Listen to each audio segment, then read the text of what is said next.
修正通过。Mayors from Taiwan's ruling party are unhappy about a new amendment that gives their local governments more money. Colder weather is driving Taipei's water buffalo down from the mountains, causing trouble for nearby residents. It's the most wonderful time of the year, so how are cities around Asia celebrating it? Plus, a new plan aims to take a problematic plant off the fields and onto people's plates.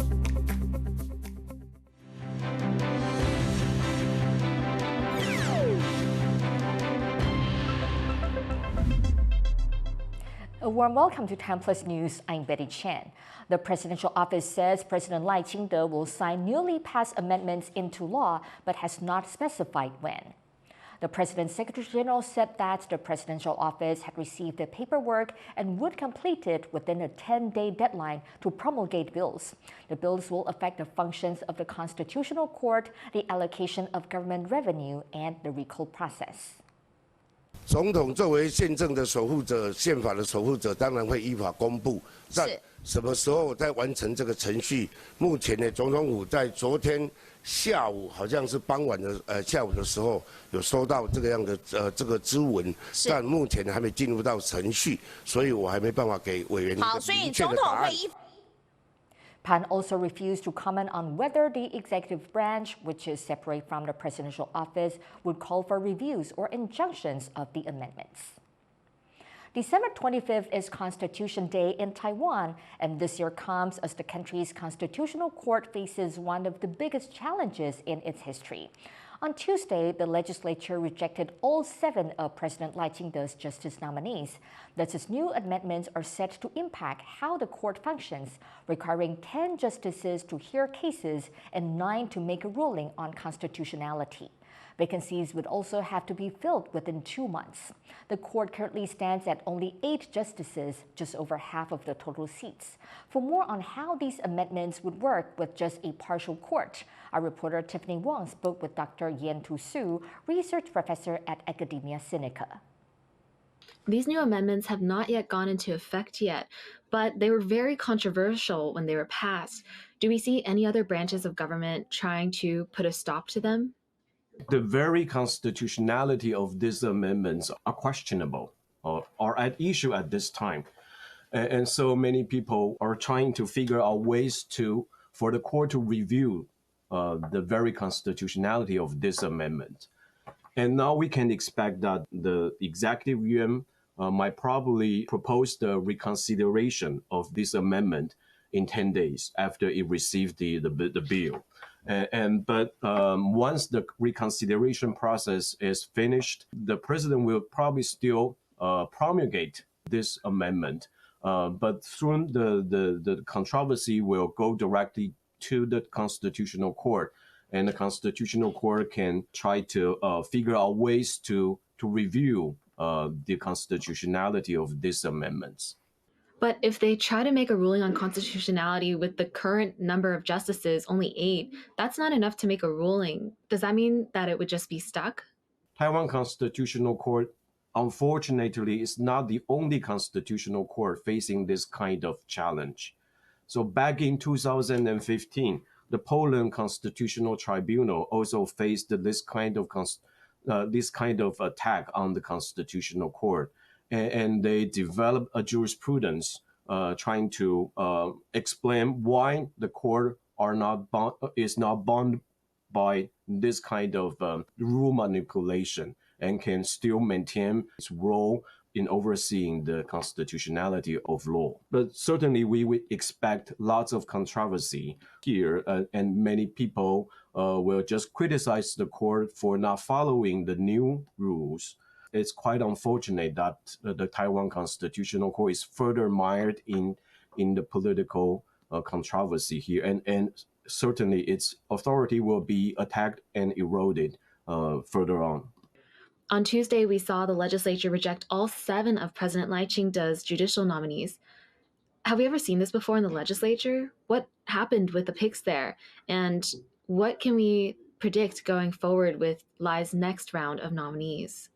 Well, what happened yesterday was indeed a tragedy in Taiwan. It might go down to a sad day in Taiwan's history, because all 7 nominees to the Constitutional Court were rejected by a purely partisan party line votes. I mean, that's sad.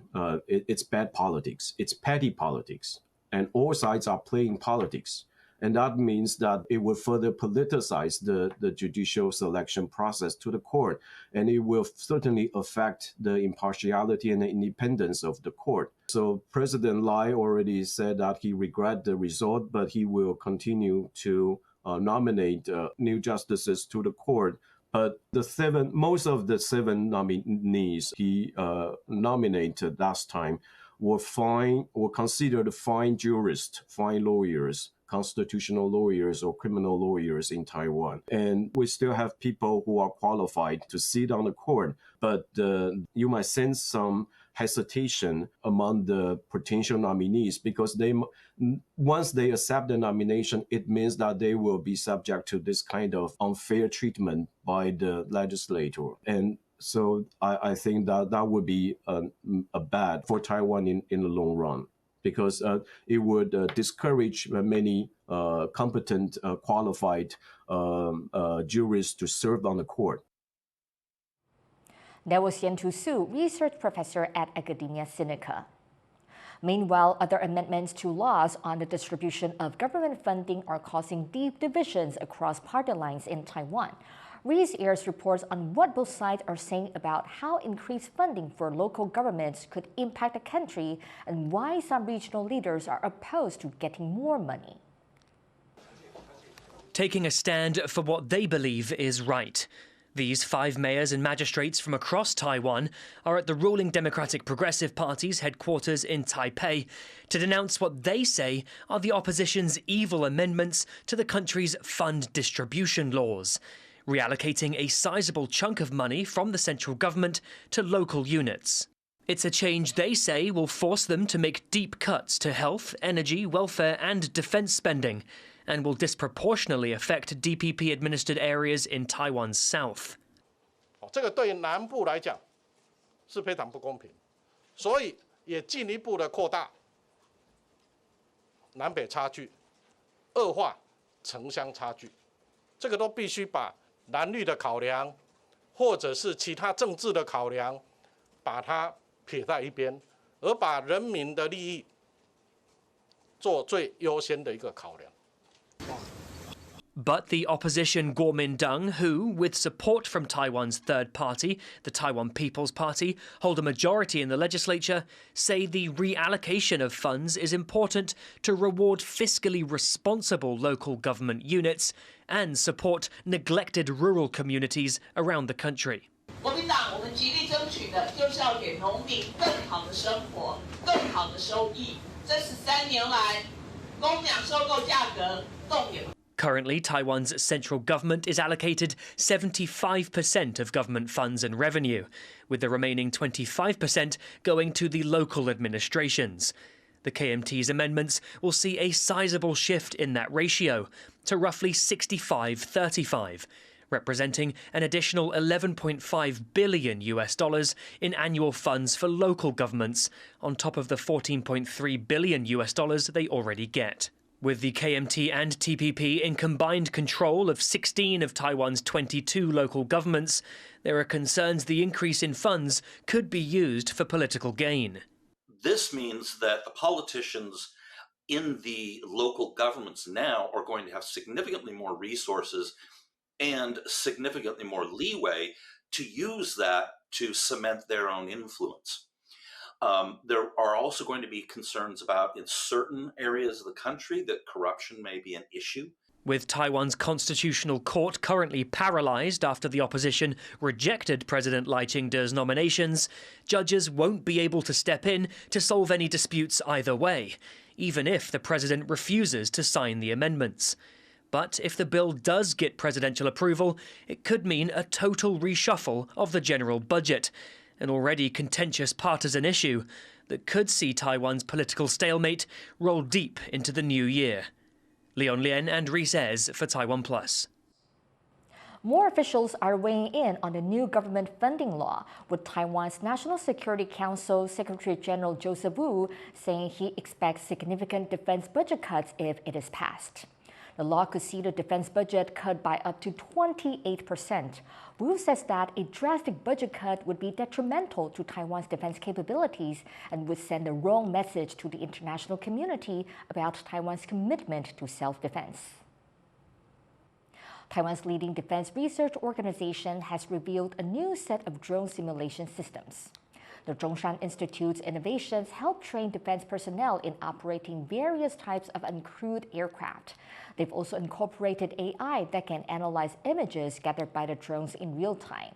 The institute says it will work with Taiwan's military to integrate a simulation system with a U.S.-made attack drone expected to be delivered in 2026. 刚我提到核心技术以及产业的能量呢，共同来协助国军做好相关的系统的整合工作。 As for domestically made military drones, the institute says several models have completed testing and are ready for mass production. Extreme weather has forced water buffaloes at Yangmingshan National Park to leave their homes, causing problems for nearby villagers. Our reporter Sandy Chi explains. Stray water buffaloes wandering down the streets of Pingdeng Village in Taipei City. The scene has become common recently, as extreme weather forces the animals to leave their territory in Yangmingshan National Park. This usually happens when there is a sudden drop in temperature or continuous rain. The arrival of the animals has raised concerns among local residents. They worry about the safety of the people and their farms. 不是不喜欢它，是怕说有时候会造成农损啊，然后农户求偿无门。那个高丽菜啊，最多那一年有一次啊吃了270几颗，一夜之间呢，都干那一家都搞毁了了啊。To prevent the buffaloes from causing problems, the park is giving farmers subsidies to install electric fences. 电木围网，希望能够让牛不要再干扰，就是补助农民，平等里的农民可以围起来，然后让牛不要再就是进到这个农园。The park is also working on protective measures, repairing old cattle sheds, and providing hay and salt licks for the animals. The park says these efforts have successfully encouraged the water buffaloes to stay, making it less likely they'll wander down the mountain. 冬季的时候，我们就尽量能够做到它在山上的一个营养来源的充足，还有它保暖的部分。The water buffaloes aren't suited to living in Yangmingshan National Park.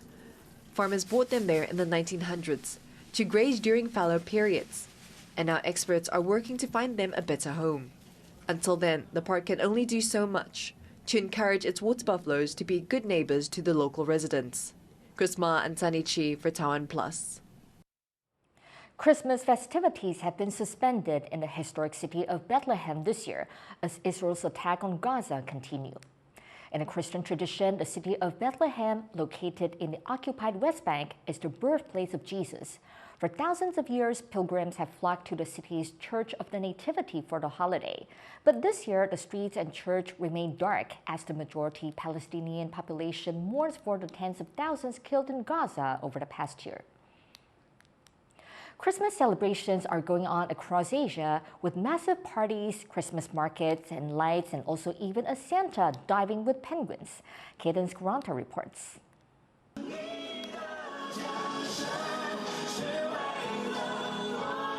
It's the most widely celebrated holiday in the world. And here in Taiwan, tens of thousands of people flock to New Taipei for this massive Christmas party, with performances, games, and a giant LED light show. Even the city's mayor joined the celebration, sharing his wishes for the new year. 玫瑰上帝的子民，在今年都能够满满的收获。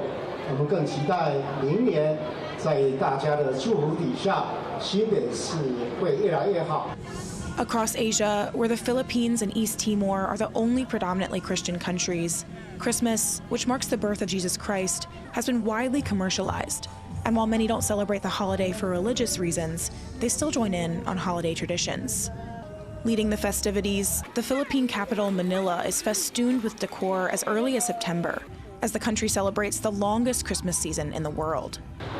In Tokyo, Christmas lights sparkle across the city, and at one aquarium, people gathered to watch a diver dressed as Santa swim with African penguins. ペンギンも可愛かったし、従業員さんがサンタの格好をして出てきてくれたのが盛り上がってて、すごい可愛く感じました。Crowds of people shop at stalls in a Christmas market in Seoul. And in Bangkok, a viral mascot called Butter Bear dances to pop songs in a Christmas outfit.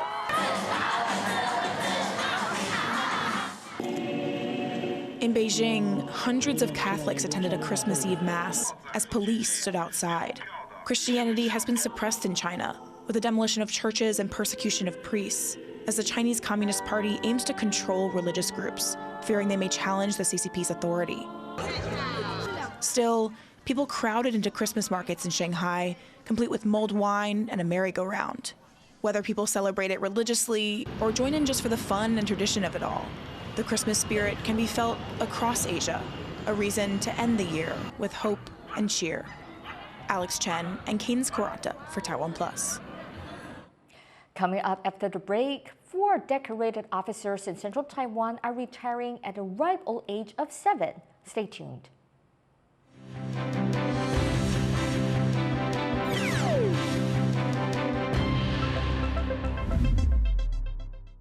The White House has announced a $50 billion, $6.6 billion US dollars for semiconductor TSMC's come out of the 2022 CHIPS Act.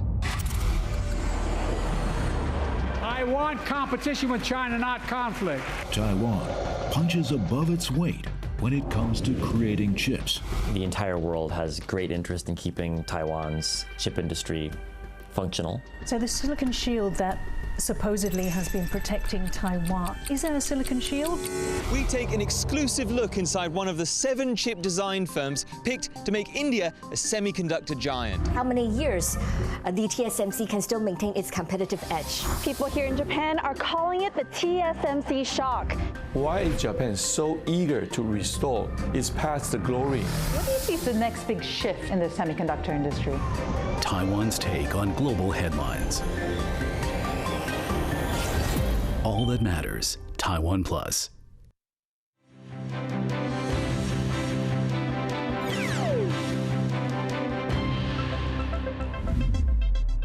Welcome back. You're watching TaiwanPlus News. Dozens of people are feared dead after a passenger jet crashed near the city of Aktau in eastern Kazakhstan.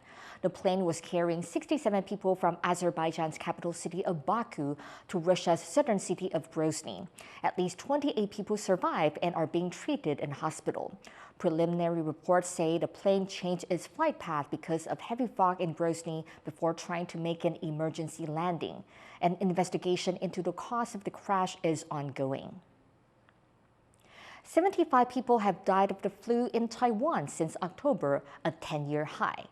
Over 90,000 cases of influenza-like illness were reported last week, a 16% increase from the week before. Taiwan's Center for Disease Control say the country is on the brink of a flu epidemic with severe cases, particularly among the elderly, reaching critical levels. They anticipate cases to peak around the Lunar New Year and are encouraging people to get vaccinated ahead of the holiday season. Lunar New Year is still around a month away, but preparations are already underway in Taiwan. The country's transportation systems are already adjusting to accommodate increased traffic during the week-long holiday. To help ease the surge in car traffic, the national highway system will be toll-free during certain off-peak hours between January 29th and February 2nd. And Taiwan's railway system, including its high-speed rail, will operate hundreds of additional trains over the holidays. Millions of people travel across the country to visit family every Lunar New Year. Bakeries across Britain are rolling out their seasonal pastries. But this festive season, modern takes on the classic bake are seeing some traditionalists say bah humbug. Reese Ayers reports. A classic treat with a fresh crunch. 'Tis the season for mince pies in the UK, a festive snack with centuries of history. But all across the wintry streets of London, bakers are putting their own spin on this Christmas classic. I would describe this as a fun pastry version of a mince pie. Usually cooked in a short crust pastry, this bakery uses croissants to house the traditional spiced fruit filling. I do think it's key to respect the original product, which is why I think this one is so popular, because you still get that classic mince pie element. Yeah.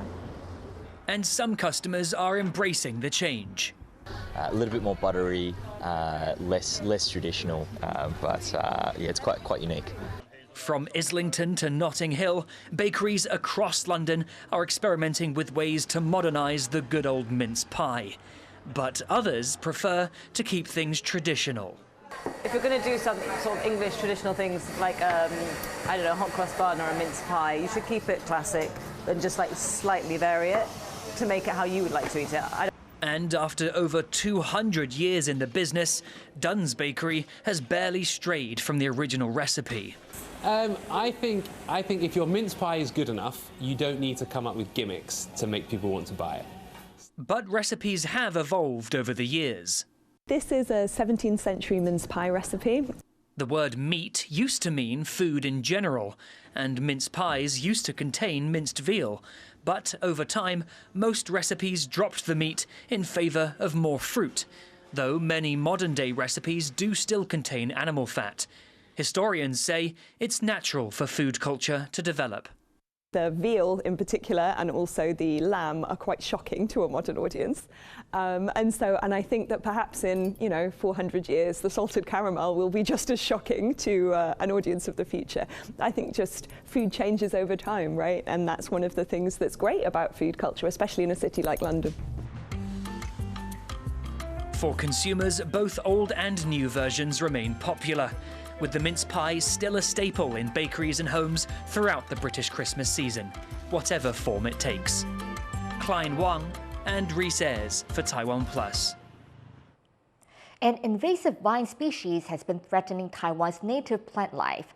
For years, environmentalists have been tackling this problem head-on, but a group of culinary students have now come up with a new way to help root out this ecological threat. Wesley Lewis has more. Environmentalist Mr. Liu has been tackling one of Taiwan's most problematic invasive species, the macania vine. Often referred to as the mile-a-minute vine or the plant killer, its ability to grow on top of other plant species and snuff them out has earned it another name, green cancer. 它的茎每天能长27公里，它会在另外植物的时候窜出来，其他的植物的阳光就遮掉了。 Native to the Americas, macania were brought to Taiwan in the 1970s. Considered one of the world's top 100 invasive species, it thrives in warm, humid climates and quickly became a pest in Taiwan, taking over agricultural fallows across the country. In 2003, the government introduced an eradication plan, and in over 2 decades, environmentalists like Mr. Liu have worked to rid more than 500 square kilometers of land of the invasive plant. But they say their work is not done. 要移除它已经是不可能的啊，所以我们要想办法如何跟它共处。 Environmentalists say its seeds slip past detection during eradication efforts, making it nearly impossible to fully eliminate the invasive plant. But a new initiative led by a group of culinary students in southern Taiwan is looking to help suppress the vine by turning it into a delicacy. 咸派是用香泽兰，我们把香泽兰的叶子洗完，然后干燥，然后撕成那个粉状，然后也是一样打到塔皮里面去烤。 These aspiring chefs have already begun promoting their macania recipes with packaged products and fresh pastries. While the invasive plant continues to pose an ecological threat, these students, along with environmentalists, remain resolute, working to keep one of Taiwan's most pervasive non-native species in check, bringing it out from the forests and fields and onto your plate. Joseph Wu and Wesley Lewis for TaiwanPlus. 4 police dogs in Taiwan have been formally honored and sent into retirement. Central Taiwan's police force put the dogs up for adoption and vetted applicants thoroughly to make sure the dogs would go to great homes to live out the rest of their lives. Leslie Liao has more. Tiny, Candy, Pinky, and Bobby are 4 good boys and girls who have kept the public safe for years.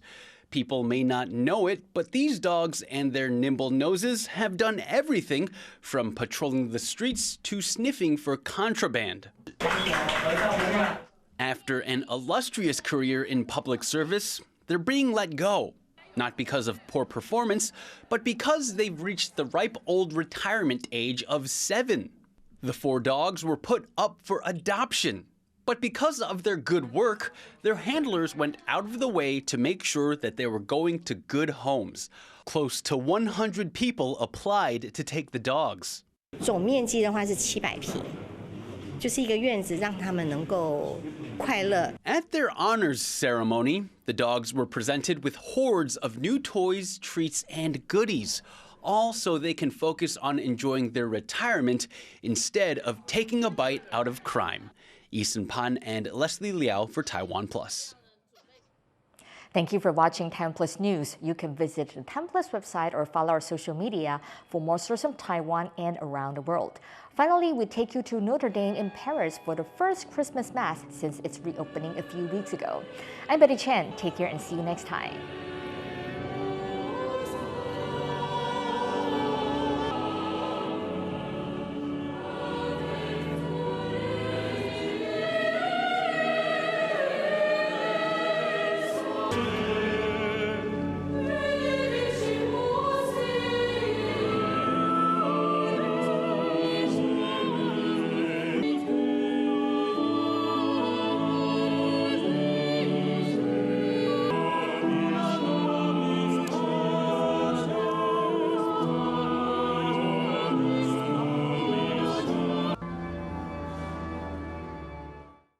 For more stories from Taiwan, Paris, France, and around the world, please download the TaiwanPlus app.